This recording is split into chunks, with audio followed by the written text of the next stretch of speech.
सफला एकादशी व्रत की कथा। पौष माह के कृष्ण पक्ष की एकादशी का व्रत हजारों वर्ष की तपस्या करने से मिलने वाले पुण्य को देने वाला है, जिसे सफला एकादशी कहते हैं। सफला एकादशी यदि गुरुवार के दिन पड़ जाए तो इसका विशेष महत्व हो जाता है। इस व्रत को करने से, इसकी कथा सुनने से विशेष लाभ प्राप्त होता है। एकादशी के दिन जो व्रत रखते हैं उनको पूजा के समय सफला एकादशी व्रत कथा का श्रवण अवश्य करना चाहिए। धार्मिक मान्यताओं के अनुसार हम जो भी व्रत रखते हैं उस व्रत कथा का श्रवण करना व्रत को पूर्ण करने वाला होता है, उससे पुण्य प्राप्त होता है। आइए जानते हैं सफला एकादशी व्रत कथा के बारे में। एक बार भगवान श्री कृष्ण ने युधिष्ठिर से सफला एकादशी के व्रत की महिमा और महत्व के बारे में जानना चाहा। तब भगवान श्री कृष्ण ने सफला एकादशी व्रत की कथा उन्हें सुनाई, जो इस प्रकार है।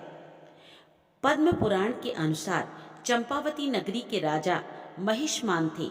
उनके 5 पुत्र थे, जिनमें उनका बड़ा पुत्र अधर्मी एवं चरित्रहीन था। वह हमेशा ही देवी देवताओं का अपमान एवं निंदा किया करता था, मांस का भक्षण एवं मदिरा पान करा करता था। उसकी आदतें बहुत खराब थी। उससे दुखी होकर राजा महिष्मान ने उसका नाम लुम्भक रख दिया और अपने राज्य से बाहर कर दिया।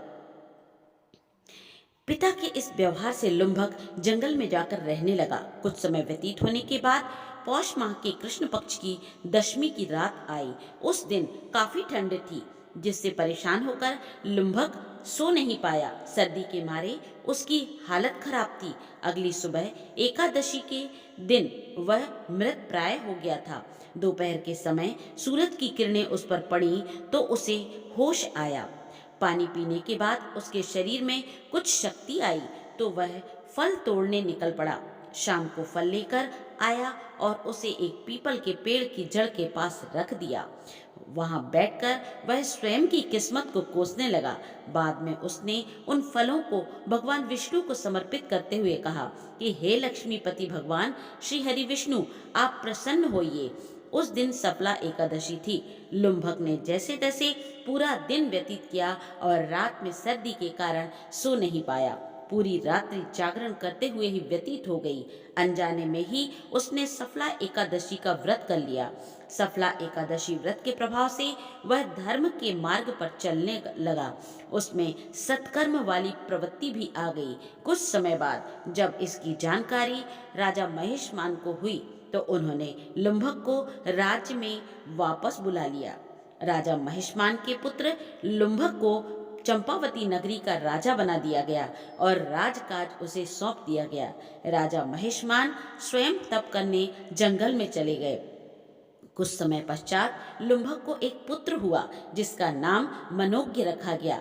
जब वह बड़ा हुआ तो लुम्भक ने अपने पुत्र को सत्ता सौंप दी और स्वयं भगवान विष्णु की भक्ति में लीन होकर मोक्ष प्राप्त किया।